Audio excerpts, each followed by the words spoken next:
Bonjour et bienvenue sur le podcast de Connexion Emploi pour vous faire découvrir le parcours de Français et d'Allemands qui ont décidé de travailler outre-Rhin. Donc nous recevons aujourd'hui Thibaut qui est venu travailler un petit peu depuis plus de 7 ans en Allemagne et qui habite dans les environs de Düsseldorf. Thibaut, de parcours en fait, de quelle région tu viens en France? Bonjour Jérôme, je viens de la Champagne-Ardenne, mais entre-temps j'ai aussi habité et travaillé dans le Nord et en Normandie. Et qu'est-ce qui t'a motivé de partir en Allemagne? Euh, Au moment où j'ai cherché en Allemagne, je me suis retrouvé quelques mois sans emploi pour cause de fermeture économique de ma boîte. Et donc j'ai inscrit ma candidature spontanée sur certains sites de grosses entreprises de chimie. Et j'avais déjà eu l'expérience d'avoir fait un stage en Allemagne qui m'avait beaucoup plu. Quelle était ta formation en France? J'ai un diplôme d'ingénieur chimiste et un master de recherche en chimie. Voilà. Et tu avais visé en fait des sociétés connues, des grands groupes connus en Allemagne? J'ai commencé par viser les grands groupes connus parce que ils étaient connus, donc ils ont aussi une grosse structure déjà en place où on peut entrer son CV complètement en ligne avec toutes les recherches qui sont donc simplifiées par les recherches par mots-clés en interne derrière. Donc tu avais fait attention dans ta candidature justement d'être très descriptif dans le secteur, dans les descriptifs techniques de ce que tu savais faire, de façon à ce que les recruteurs derrière puissent trouver facilement ton CV. Oui, c'est déjà le cas quand on doit écrire un CV ou une lettre de motivation ou avoir le bon mot avec les outils informatiques actuels sont très importants et d'autant plus dans des oui, bases de données dans lesquelles on rentre dans ce cas-là. À l'époque, tu avais envoyé ton CV sur le site carrière de l'entreprise en allemand ou en anglais, tu t'en rappelles un petit peu? J'avais envoyé en anglais parce que j'étais plus sûr de mon anglais à Mhm. l'époque et ça permettait aussi d'avoir une globalité dans ma candidature. J'aurais pas été capable de faire une lettre de motivation en allemand qui aurait été aussi bonne que celle en anglais ou en français à l'époque. Et finalement, ça n'a pas été un obstacle. L'entreprise t'a appelé quasiment immédiatement ou ça a été assez rapide dans la prise de contact? L'entreprise m'a appelé très rapidement. L'entreprise m'a appelé en français car ma responsable, enfin, celle qui est devenue ma responsable était C'est française. pratique. C'était très pratique. La suite s'est passée en allemand et en anglais. J'ai offert l'allemand de base pour montrer que j'étais motivé à utiliser l'allemand et à apprendre l'allemand. D'accord. Et à partir du moment où j'ai tapé la limite de ce que j'étais capable, on est passé sur l'anglais. D'accord. Toute la procédure en fait de recrutement, elle s'est faite donc par un entretien téléphonique. C'était téléphonique pour commencer? Ça a commencé par un entretien téléphonique qui a duré au moins une demi-heure, D'accord. ça en français. Après, j'ai été une première fois convoqué à Düsseldorf, euh, donc j'y suis allé en train. J'y ai passé plusieurs heures et je suis revenu. Je suis retourné une deuxième fois après que ça a été validé pour rencontrer des dirigeants de rang supérieur. Et après, j'ai dû faire un assessment center à Francfort avant de valider complètement la chose. D'accord. Et l'Assessment Center, c'était quel type de test que tu as réalisé? Il y avait des tests écrits, un gros test de personnalité et à côté de ça, beaucoup de jeux de rôle mise en situation. Mise en situation, vous êtes responsable du secteur XY, une des personnes se sent mise à l'écart, vous avez rendez-vous avec elle, qu'est-ce que vous faites? Donc il y avait vraiment des mises en situation pratiques. C'était vraiment pas théorique. Les questions qu'on t'a posées, c'était très pratique pour vraiment voir si tu étais bien compétent pour le job proposé. Oui, c'était vraiment axé sur la personne. C'était pas sur le côté technique, il n'y avait rien à ce niveau-là parce que les assessment centers ne sont pas capables de gérer le côté technique chimie. Mhm. Et ça avait été déjà contrôlé par les personnes que j'avais rencontrées avant. Mais sur le côté humain, ça a été beaucoup plus testé en détail. Donc finalement, tu as, eu une procédure de recrutement très simplifiée parce que c'est à travers la candidature spontanée que tu as décroché ton premier job en Allemagne. J'ai eu un procédé simplifié et très rapide. Entre le moment où j'ai déposé ma candidature et le moment où j'ai commencé à travailler, il s'est passé un mois. Et donc aussi pour t'organiser pour partir de la France et trouver un logement localement, comment ça s'est passé?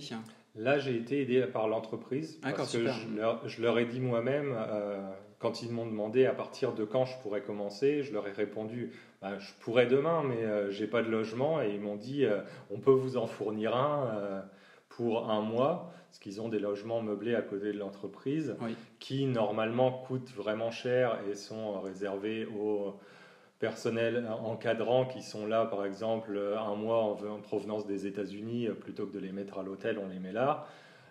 Donc j'ai eu un mois de temps dans un logement pareil pour avoir le temps de me retourner et de trouver un logement en Allemagne. Donc Ce qui s'est bien passé. Ça pourrait être vraiment le conseil pour les candidats français, postuler plutôt dans des groupes parce qu'ils ont des procédures d'intégration pour aider les gens à s'intégrer sur place plus facile en fait que peut-être dans des PME. Je pense que oui. Après, il faut demander parce que c'est possible que les PME aient des possibilités aussi. Si les PME recherchent quelqu'un de français, ils auront aussi de bonnes raisons pour le faire.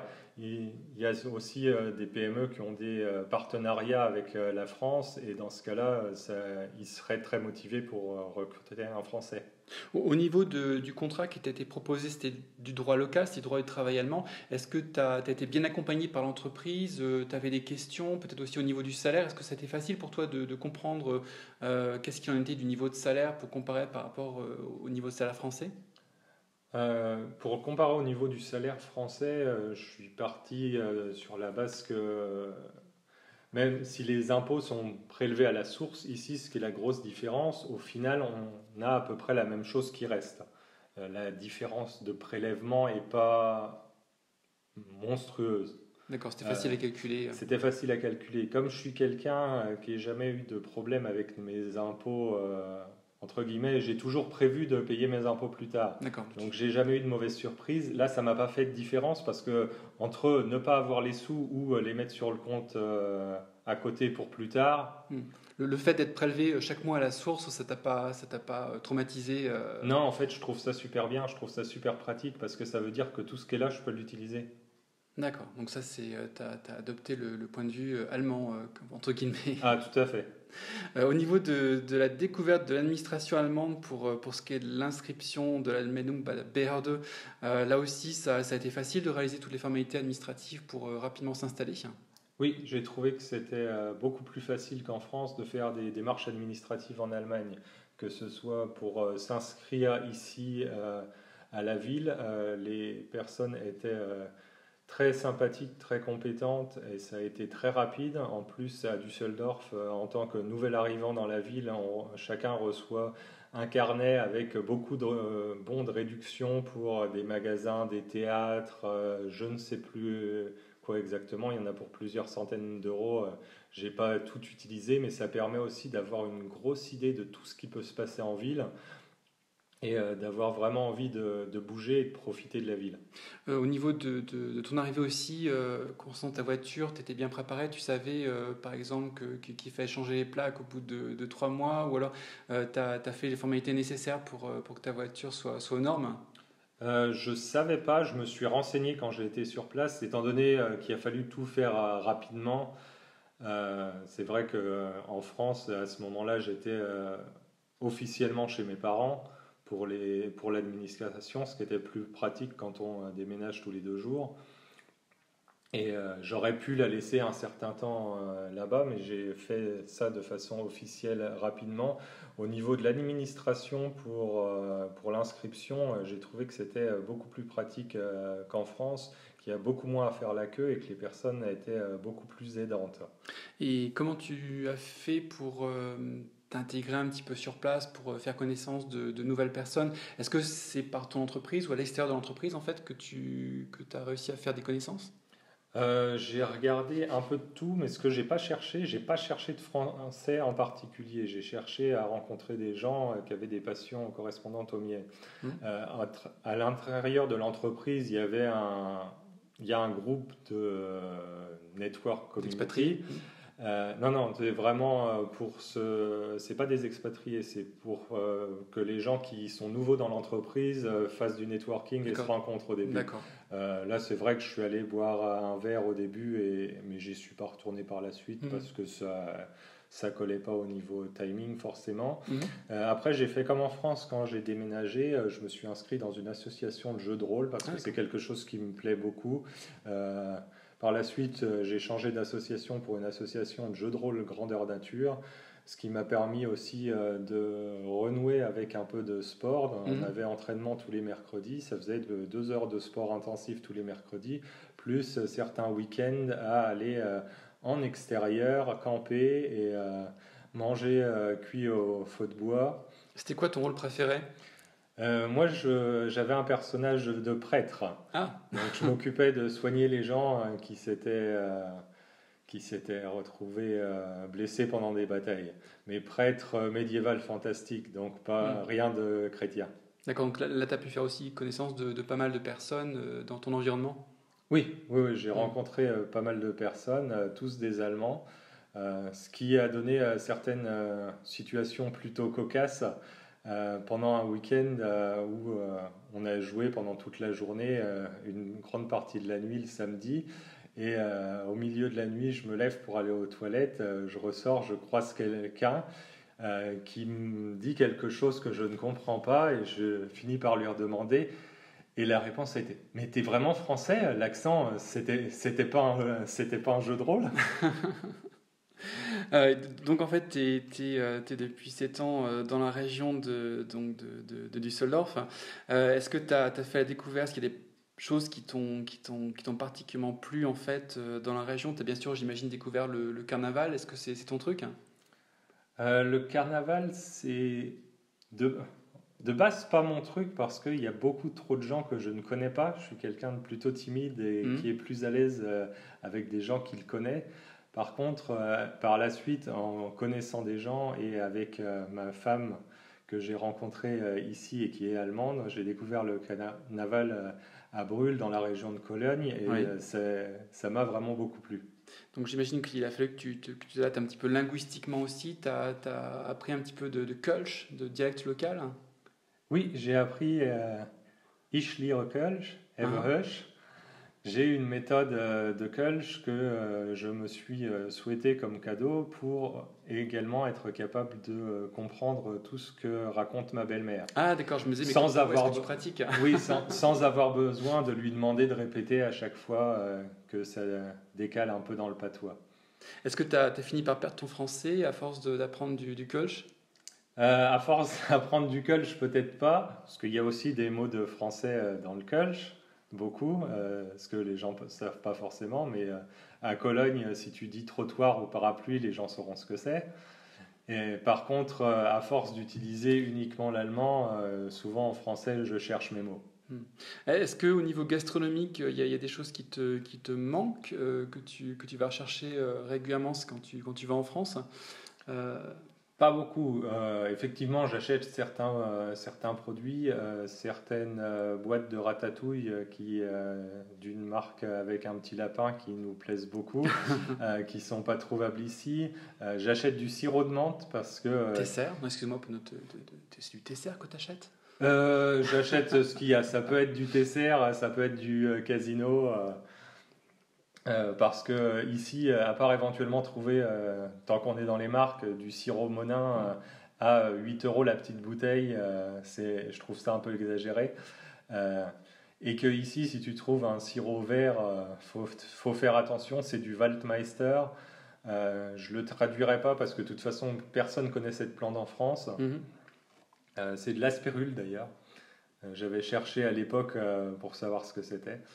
Et sinon, il me manque pas grand-chose ici, effectivement. D'accord, donc ton intégration c'est bien déroulé, en particulier grâce à l'apprentissage du Kölsch, visiblement. Oui, ça permet aussi un sujet de conversation. C'est vrai que les gens de la région, même de nos âges, il y en a certains qui parlent un peu le Kölsch et le fait de pouvoir sortir une ou deux phrases fait toujours plaisir. Est-ce qu'il y a d'autres activités associatifs, je dirais, qui t'ont permis de découvrir un petit peu l'Allemagne, que tu pratiques? Oui, avec ma femme, on a monté un groupe d'aide aux sans-abri et aux personnes dans le besoin à Cologne. Mhm. On l'a appelé Ori Bollerwagen. Warum, warum? Warum, warum. Ori, c'est notre chien. C'est Ouais. un Pékinois qu'on a pris dans un refuge il y a 2 ans. Mhm. Et Bollerwagen, c'est le nom d'un petit chariot qu'on peut traîner derrière nous. Et quand on a commencé, on est allé dans les rues de la ville avec nos petits chariots pour distribuer aux personnes dans le besoin. À manger, des sous-vêtements, des produits d'hygiène, ces choses-là. Ou comme c'était l'hiver, aussi des sacs de couchage. D'accord. Et de quelle façon est-ce qu'on peut vous aider matériellement ou alors éventuellement sur place? Est-ce que vous avez une adresse ou un site internet que vous avez créé? Alors, on a une page Facebook qui s'appelle Ori Bollerwagen. On a un site internet qui s'appelle Ori, O-R-I, Oui. Bollerwagen, B-O-2-L-E-R-W-A-G-E-N. D'accord, mais on mettra un lien on mettra un lien dans le podcast pour que les gens qui sont sur place, qui souhaiteraient vous aider, puissent aussi le réaliser. Est-ce que vous avez aussi une liste de choses dont les nécessités ont besoin en fait? Oui, on a une liste. Je ne vais pas faire de liste par audio parce que c'est quelque chose qui évolue aussi et qu'on met à jour régulièrement. Par contre, on a une liste sur le site internet et sur la page Facebook, et deux, on a une liste Amazon, une liste de souhaits Amazon où on peut commander directement les choses et qui arrivent directement chez nous. Ce qui est le plus pratique pour la plupart des gens. Comme ça, on a des gens qui nous envoient des choses de n'importe où en Allemagne. On a même des dons qu'on a eus à partir de France ou de la Suisse. Ah d'accord, oui, donc ça, c'est pas seulement de bouche à oreille, mais ça c'est vraiment... De bouche à oreille, par Facebook justement, on est arrivé un peu partout. D'accord, donc très belle initiative. D'accord, donc on mettra le lien sur le podcast, et puis j'espère qu'il y a des personnes qui se manifesteront par ce biais-là. Je te remercie Thibaut, et puis donc bonne continuation avec cette belle initiative. Merci à toi et bonne continuation. Et on est à combien en timer ?